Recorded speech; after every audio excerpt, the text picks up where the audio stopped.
सहना भवतु सहनौ भुनक्तु सह वीर्यं करवावहै तेजस्विनावधीतमस्तु मा विद्विषावहै।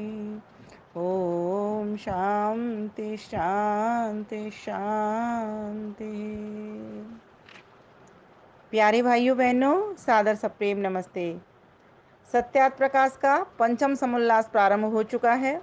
एक भाग उसका हो चुका है। उसमें हमने वानप्रस्थ के विषय के बारे में ऋषिवर देव दयानंद सरस्वती क्या कहते हैं कि वानप्रस्थ का समय कौन सा होता है और किस तरह से किया जाए, उसकी क्या नियमावलियाँ होती हैं, किस तरह से उनको आचरण में ला जाए, यह रखा था। आज हम प्रारंभ करने जा रहे हैं अथ संन्यास विधि।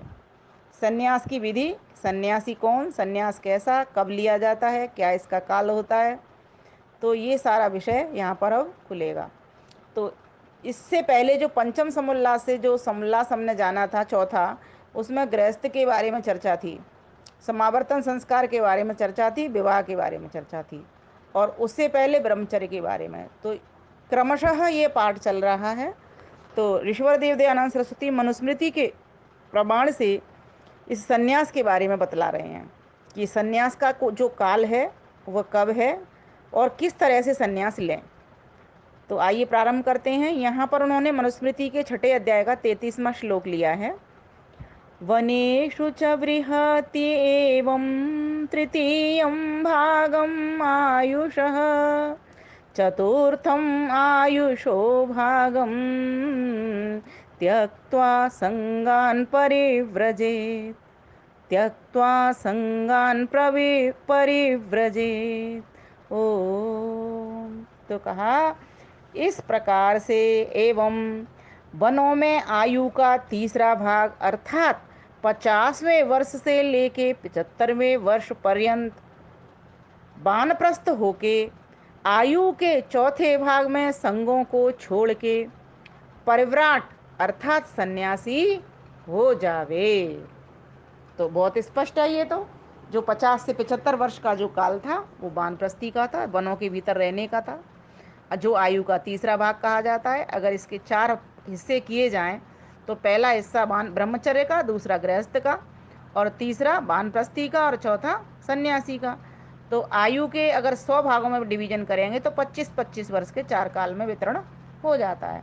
तो जो 75 से लेकर के आगे का भाग है वह सन्यासी के लिए। तो यहाँ का आयु के चौथे भाग में संगों को छोड़ के, अब संगों को छोड़ने से मतलब क्या है, पत्नी है, बच्चे हैं, ये सब संग में नहीं रखने, दोष भी छोड़ देने हैं। और इनके संग रहते हैं तो संग दोष लगता ही लगता है। तो कहा आयु के चौथे भाग में संगों को छोड़ के परिव्राट अर्थात सन्यासी हो जावे। फिर अब प्रश्न उठा रहा है पूर्व पक्ष, गृहाश्रम और वानप्रस्थ न करके सन्यास आश्रम करे उसको पाप होता है व नहीं। तो बहुत अच्छा प्रश्न उठाया है कि गृहस्थ्रम और वानप्रस्थ न करके और सन्यास आश्रम करे उसको पाप होगा कि नहीं होगा। ये 2 आश्रमों को छोड़ दे और सन्यास आश्रम ग्रहण करे व नहीं करे।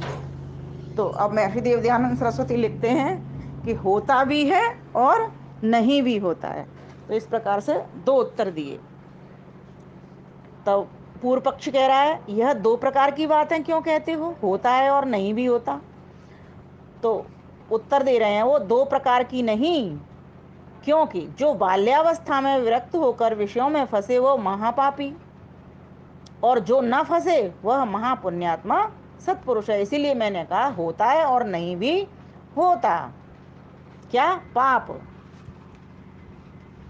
क्योंकि होता क्या है, कई बार बाल्यावस्था में वैराग्य लग गया कि चलो मुझे घर छोड़ना है और मुझे सन्यासी बनना है, लेकिन फिर बाद में वो विषयों में फंस जाता है, तो बुरा कर्म कर देता है, कोई व्यभिचार कर देता है, तो वो महापापी कहलाएगा। और जो न फंसे तो फिर वो महापुण्यात्मा सत्पुरुष है। इसीलिए मैंने यह कहा कि पाप होता है और नहीं भी होता, दोनों ही बात है। तब फिर वो कह रहे हैं कि देखो ब्राह्मण ग्रंथ के तो ये वचन हैं, इस संदर्भ में जो सन्यास की बात चल रही है यहाँ पर यह कहा गया है। तो किस किस तरह से सन्यास करना चाहिए। तो यहाँ लिखा है उन्होंने, यद हरेव विरजेत तद हरेव प्रव्रजेत वनाद्वा गृहाद्वा ब्रह्मचर्यादेव प्रव्रजेत। ये ब्राह्म ग्रंथ का वचन है। अथर्वेदीय जावालोपनिषद खंड 4 से महर्षि दयानंद सरस्वती प्रमाण दे रहे हैं इसका। तो कहा, जिस दिन वैराग्य प्राप्त हो उसी दिन घर व वन से संन्यास ग्रहण कर लेवें, चाहे घर गृहस्थ से चाहे वानप्रस्थ से। पहला पक्ष क्रम संन्यास का कहा, जैसा कि बताया, और यह द्वितीय पक्ष, इसमें विकल्प अर्थात वानप्रस्थ न करे, गृहस्थाश्रम से ही संन्यास ग्रहण करे। और तृतीय पक्ष ये है कि जो पूर्ण विद्वान जितेंद्रिय विषय भोग की कामना से रहित परोपकार करने की इच्छा से युक्त पुरुष हो, वह ब्रह्मचर्य आश्रम से ही संन्यास ले लेवे। तो यहाँ इस किसी भी तरह से व्यक्ति संन्यास ले सकता है अगर उसका ठीक वैराग्य है, लेकिन ये काम करना पड़ेगा, उसको संग दोष छोड़ना ही पड़ेगा, संग छोड़ना ही पड़ेगा। जब अगर गृहस्थ से उसका वैराग्य आ गया गृहस्थ में रहते हुए, तो जरूरी नहीं कि उसके लिए वो वानप्रस्थ करे, ये बता दिया इन्होंने। इसमें ये विकल्प है, सीधा डायरेक्ट भी बन जाएगा। और किस तरह से बनेगा, तो कहा पूर्ण विद्वान, इंद्रियों को जीतने वाला, विषय भोग की कामना नहीं करेगा वो, और परोपकार की इच्छा में व्रत रहेगा। ऐसा अगर वो व्यक्ति है तो भले ही ब्रह्मचर्य से सीधा संन्यास ले लेवे, उसको आवश्यकता नहीं गृहस्थ में घुसने की और वानप्रस्थ में घुसने की। और कई लोगों को देखा है सीधे गृहस्थ से भी चले जाते हैं, और कई लोग क्रमशः जाते हैं, वानप्रस्थी होने के बाद जाते हैं। तो ये तीनों ही ऑप्शन हैं और हर किसी के लिए है। फिर कहा, और वेदों में भी बताई गई है ये बात। तो वेद का प्रमाण दे रहे हैं, ऋग्वेद का 10वें मंडल का 72वें सूक्त का 7वां मंत्र है, यतयः ब्राह्मणस्य विजानतः। तो इत्यादि पदों से संन्यास का विधान है। और गीता भी कहती है, तो क्या कहती है गीता, ये भी बता दिया इन्होंने, ब्राह्मणस्य विजानतः। ये जो यतः यहाँ तक कह के छोड़ दिया, ये ऋग्वेद में देख सकते हैं 10वें मंडल में। और ब्राह्मण से विजानता ये गीता में दूसरा अध्याय 46वां श्लोक खोल लेंगे आप, वहाँ देख सकते हैं। अब कह रहे हैं वो इत्यादि पदों से संन्यास का विधान है। कहाँ पर, कठोपनिषद वल्ली का दे रहे हैं वो प्रमाण। ना विरतो दुश्चरितानि ना शांतो ना समाहितः ना शान्तमानसो वापि प्रज्ञानेनैनमाप्नुयात् प्रज्ञानेनैनम् आप्नुयात्। तो यहाँ क्या कहा, जो दुराचार से पृथक नहीं, जिसको शांति नहीं, जिसका आत्मा योगी नहीं और जिसका मन शांत नहीं, वह संन्यास लेकर भी प्रज्ञान से परमात्मा को प्राप्त नहीं होता। कह दिया कि भले ही संन्यास ले ले कोई व्यक्ति, अगर वो दुराचार से पृथक नहीं, दुराचार में लगा रहता है, बुरा आचरण करता है, और जिसके मन में शांति नहीं, अशांत भी बना हुआ है। बहुत सारे सन्यासी होते हैं ऐसे, भगवा पहन लेते हैं लेकिन ये सारे काम नहीं छोड़ते। और जिनका आत्मा योगी नहीं, और जो योग में कभी रहते नहीं, और जिनका मन शांत नहीं, जो हमेशा अशांत रहते हैं, ऐसे संन्यास लेकर के भी चाहे भले ही बुद्धिमान है, प्रज्ञान से प्रकृष्ट ज्ञान है भले ही उनको, लेकिन परमात्मा को प्राप्त वो नहीं कर पाते। तो इससे फिर कह रहे हैं कठोपनिषद वल्ली 3 का मंत्र संख्या 13 से, यच्छेद्वांग मनसि प्राज्ञ तद्यच्छेद ज्ञान आत्मनि ज्ञानम आत्मनि महति न्यच्छेद तद्यच्छेद शांत आत्मनि न्यच्छेद तद तद तद्यच्छे शांत आत्मनि। इस तरह से काट लेंगे इसको। सन्यासी बुद्धिमान वाणी और मन को अधर्म से रोक के उनको ज्ञान और आत्मा में लगावे। जो सन्यासी है सही प्रकार का, वो कैसा होवे कि बुद्धिमान, जो सन्यासी बुद्धिमान है वो वाणी और मन को, अच्छा अपनी वाचा को अर्थात बोलने को और मन को अधर्म से रोके अर्थात धर्म में चलावे, और उनको ज्ञान और आत्मा में लगावे, और उस ज्ञान स्व आत्मा को परमात्मा में लगावे। और ठीक बात है, ज्ञान लेकर के आत्मा को परमात्मा में लगावे, और उस विज्ञान को, जो कुछ उसने विशेष ज्ञान लिया है, उसको शांत स्वरूप आत्मा में स्थिर करे, परमात्मा में स्थिर करे। फिर आगे मुंडकोपनिषद का दे रहे हैं, स्वामी जी ने प्रमाण बहुत लिखे हैं इसमें। परीक्ष लोकान कर्म चितान ब्राह्मणो निर्वेद मायान्नास्त्य कृतः कृतेन तद्विज्ञानार्थं स गुरुमेवाभिगच्छेत् समित्पाणिः श्रोत्रियं ब्रह्मनिष्ठम्। मुंडकोपनिषद 1 खंड 2 मंत्र संख्या 12। इसका अर्थ है, सब लौकिक भोगों को कर्म से संचित हुए देखकर ब्राह्मण अर्थात सन्यासी वैराग्य को प्राप्त होवे। संसार को देख लेना, संसार के कर्मों को, भोग के कर्मों को देख लेना, इनसे तृप्ति हो ही नहीं रही व्यक्ति की। तो कहा, इन कर्म से संचित हुए देखकर ब्राह्मण अर्थात सन्यासी वैराग्य को प्राप्त होवे, क्योंकि अकृत अर्थात न किया हुआ, कृत अर्थात केवल कर्म से प्राप्त नहीं होता। कौन? वो परमात्मा। इसीलिए कुछ अर्पण के अर्थ हाथ में लेके वेदवित और परमेश्वर को जानने वाले उस गुरु के पास उसके विज्ञान के लिए जावे, जाके सब संदेहों की निवृत्त करे, परंतु सदा इनका संग छोड़ देवे। तो कहा, किन का संग करे और किन का संग छोड़ देवे? तो गुरुजनों का संग धारण कर ले, क्योंकि अकेला वो कर्म तो कर रहा है, लेकिन अभी उसके पास शुद्ध ज्ञान नहीं है, विशेष ज्ञान नहीं है ईश्वर को प्राप्त करने का, त्रैतवाद का उसको ज्ञान नहीं है। तो अपने गुरु के पास जाए और कुछ हाथ में समुदाय ले ले। कहा जाता है 3 समुदाय हाथ में लेके गुरु के पास जाया जाता है। और समुदाय तो वैसे भी विनम्रता का प्रतीक होती हैं, कि अब गुरु ही हमारे हृदय में ज्योति जलाएंगे। समिधा जलती है ना अग्नि में पढ़ करके, तो गुरु विद्वान जो होता है वो अग्नि होता है। और समिधा कौन है? कौन लेके जा रहा है? शिष्य लेके जा रहा है। तो गुरु के पास जा करके उसको विज्ञान के लिए जावे। तो जो सन्यासी भी है वो भी ऐसा कर्म करे और फिर सब संदेहों की शंका समाधान करे। और सन्यासी जो बनते हैं वो करते ही हैं ऐसा, अपने से बड़े सन्यासी के पास, गुरु महात्मा के पास जाते हैं, अपनी शंका समाधान करते हैं और तत्व ज्ञान को प्राप्त करते हैं। तो ऐसे गुरुजनों का वो सन्यासी संग करे, जो ज्ञानी है, ब्रह्मनिष्ठ हैं, योगी हैं। और किनका संग छोड़ दे? परंतु सदा इनका संग छोड़ देवे। तो अब यहाँ भी मुंडक उपनिषद में प्रमाण मिलता है, खंड 2 मंत्र संख्या 8 और 9। तो 2 मंत्र दिए हैं यहाँ पर मुंडक उपनिषद से। अविद्यायामन्तरे वर्तमानाः स्वयं धीरा पंडितमन्यमानाः जघन्यमाना पर्यन्ति मूढ़ा अंधे नैव नीयमाना यथान्धः। अविद्यायां बहुधा वर्तमाना वयं कृतार्था इत्यभिमन्यन्ते बालाः यत्कर्मिणो न प्रवेदयन्ति रागात्तेनातुरा क्षीणलोकाश्च वन्ते, क्षीणलोकाश्च वन्ते। कहा, अविद्यायाम अंतरे वर्तमाना स्वयं धीरा पंडितम मन्यमाना। जो अविद्या के भीतर खेल रहे हैं ऐसे लोगों को छोड़ दे, और अपने को धीर और पंडित मानते हैं ऐसे लोगों को छोड़ देवे। और जो नीच गति को जानने हारे मूढ़ हैं, जैसे अंधे के पीछे अंधा दुर्दशा को प्राप्त होता है वैसे दुखों को प्राप्त होते हैं, ऐसे लोगों का कभी संग नहीं करना चाहिए, ऐसे लोगों का संग छोड़ देना चाहिए। क्योंकि सन्यासी के जो वस्त्र पहने हैं, सन्यास धर्म का जो पालन करेगा वो तो ईश्वर प्राप्त करेगा।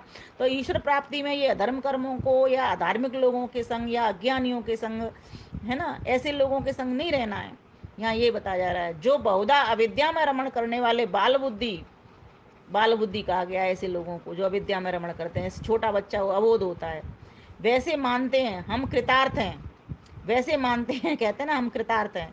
जिसको केवल कर्मकांडी लोग राग से मोहित होकर नहीं जान और जना सकते, वे आतुर होकर जन्म मरण रूप दुख में गिरे रहते हैं। तो ऐसे कर्मकांडी लोगों के पास ही नहीं जाना, क्योंकि ये राग से मोहित रहते हैं और ये राग द्वेष इनका छूटा हुआ नहीं होता है, और कहते कुछ हैं करते कुछ हैं। तो ऐसे लोगों के पास नहीं जाना चाहिए। फिर आगे कहा, वेदांत विज्ञानसु निश्चेतार्था संन्यास योगाद्यतयः शुद्ध सत्वाः त्रे ब्रह्मलोकेषु परांत काले परामृताः परिमुच्यन्ति सर्वे।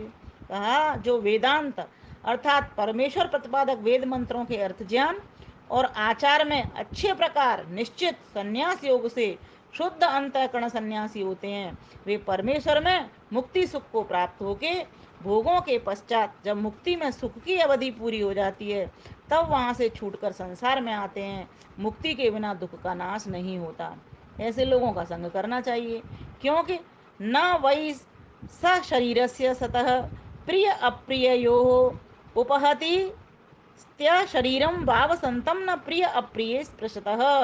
जो देहधारी हैं वह सुख दुख की प्राप्ति से पृथक कभी नहीं रह सकता, और जो शरीर रहित जीवात्मा मुक्ति में सर्वव्यापक परमेश्वर के साथ शुद्ध होकर रहता है तब उसको सांसारिक सुख दुख प्राप्त नहीं होता। ये छांदोग्य उपनिषद का प्रमाण दे दिया कि मुक्ति के बिना दुख का नाश नहीं होता। इसको बताया जा रहा है कि ये जो सुख दुख है शरीर के कारण होते हैं और मुक्ति में शरीर रहता नहीं है ना, तो राग द्वेष से प्रभावित भी नहीं होता, ना सांसारिक सुख दुख उसको व्यापते हैं। तो ये बताया गया है। इसलिए ये मुक्ति का सुख बहुत बढ़िया है और इसको पाने के लिए सन्यासी का धर्म है कि इसको प्राप्त करने के लिए प्रयास करे। तो अधार्मिक लोग हैं उनका संग छोड़ दे और धार्मिक लोग हैं उनका संग पकड़ ले, क्योंकि विद्यावान होकर के ही उस परमानंद की प्राप्ति हो सकती है और उस मुक्ति को प्राप्त किया जा सकता है। तो कहा और क्या क्या छोड़ दे, तो कहा लोकेशनायाश्च वित्तेशनायाश्च पुत्रेशनायाश्च उत्थाय तथा भक्षचर्यं चरन्ति। कहा शतपथ ब्राह्मण की कांडिका 14 ली गई है, प्रपाठक 5, ब्राह्मण ग्रंथ 2, कंडिका 1। लोक में प्रतिष्ठा वाला, धन से भोग व मान्य, पुत्र आदि के मोह से अलग होके सन्यासी लोग भिक्षुक होकर रात दिन मोक्ष के साधनों में तत्पर रहते हैं। जो सन्यासी असली सन्यासी हैं वो कैसे रहते हैं, न लोकेश ना, है ना, न वित्तेशना, न धन की इच्छा। मीन्स धन की इच्छा से मतलब क्या है, यहाँ पर धन तो चाहिए ना सन्यासी को भी, मतलब सारा दिन धन ही धन में नहीं लगा रहता वो सन्यासी, उतना चाहिए उसे आजीविका के लायक बस। इसलिए उनके हाथों में देखा होगा आपने कमंडल रहता है। कमंडल का मतलब ही क्या है, भिक्षा लेंगे और जो कुछ मिलेगा उसी को खाएंगे। अब जो कुछ से मतलब ये तो नहीं है कि भूखा रहेगा सन्यासी या अशुद्ध भोजन कर लेगा या असंतुलित भोजन कर लेगा या तामसिक भोजन कर लेगा। बस भोजन सात्विक करेगा, अच्छा करेगा, अच्छे घर से करेगा, अच्छे मन वाले घर से करेगा, लेकिन धन में मति नहीं देगा। मति देगा जिसका धन है उसमें। इसी प्रकार से नाम में मति नहीं देगा, जिसका नाम है जिसकी महिमा है उसमें मति देगा।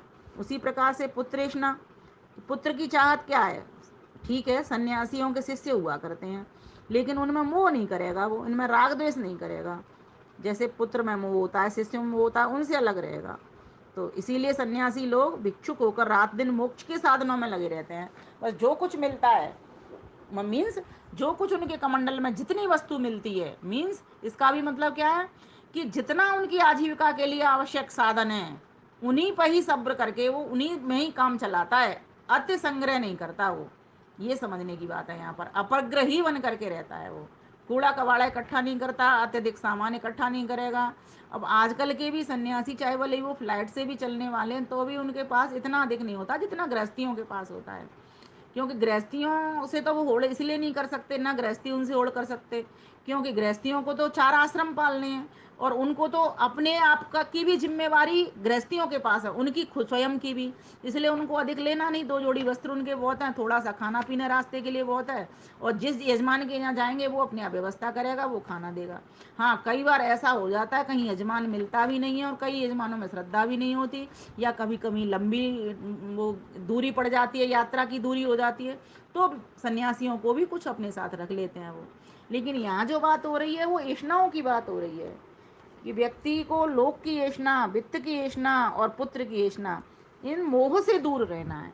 फिर आगे कहा प्राजा, अब इसको आगे ले लेंगे, आज तक यहीं छोड़ते हैं।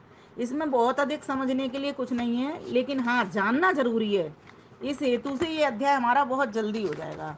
हाँ कोई बात अगर आपको समझ नहीं आती है तो उसको प्रश्न करके अवश्य पूछें, क्योंकि इतना सरल आसान है, इसमें स्पष्ट लिखा हुआ है। कुछ मुझे भी नहीं इसको समझना पड़ रहा, ना आपको समझाने के लिए कुछ मेहनत करनी पड़ रही इसमें, क्योंकि सब बहुत ही सरल भाषा में है। इसमें भी खुद स्वयं में भी अब तक के जो अध्याय आते थे, हो सकता है आगे कुछ कठिनाई होगी तो आगे देख लेंगे उसको, लेकिन अभी तक तो इसमें कोई ऐसी कठिनाई मुझे लग नहीं रही। अगर आपको कुछ लग रहा है तो उसको पूछा जा सकता है, अधिक इसको कहने की आवश्यकता है ही नहीं व्यर्थ में समय और शब्द निकालने की। तो ये स्पष्ट है यहाँ तक, तो यहाँ निशान लगा देंगे और अगला भाग फिर यहाँ से आगे ले लेंगे। न्याय दर्शन का सूत्र के द्वारा वो बताएंगे इस बात को कि सन्यासी के लिए क्या क्या नियम हैं। यहाँ नियमावली चल रही है, अभी तक वानप्रस्थी का जाना था और आज हम सन्यासी के बारे में जा रहे हैं। और ये पंचम समुल्लास छोटा सा, ये ज़्यादा बड़ा नहीं है, ये सन्यासी के बारे में कह करके उसके नियमों के बारे में बता करके समाप्त हो जाएगा। तो असली सन्यासी, अगर व्यक्ति को ये नॉलेज हो जाती है ना कि असली सन्यासी कौन होते हैं, तो अच्छा रहता है, उससे ना सावधान बना रहता है। और जो सन्यासी बनने के लिए जा रहा है उसको नियमावली पता लग जाती है पहले से। और एक बार सन्यासी तो सबको बनना ही चाहिए जब मनुष्य की योनि मिली है। तो चारों आश्रमों का सुख भोगना चाहिए ना, देखना चाहिए। और वास्तव में ईश्वर का मिलन तो इससे ही होगा, क्योंकि जब तक इस माया मोह में लगे रहेंगे तब तक ईश्वर नहीं मिलेगा, फिर माया मोह मिलेगा संसार के साधन मिलेंगे।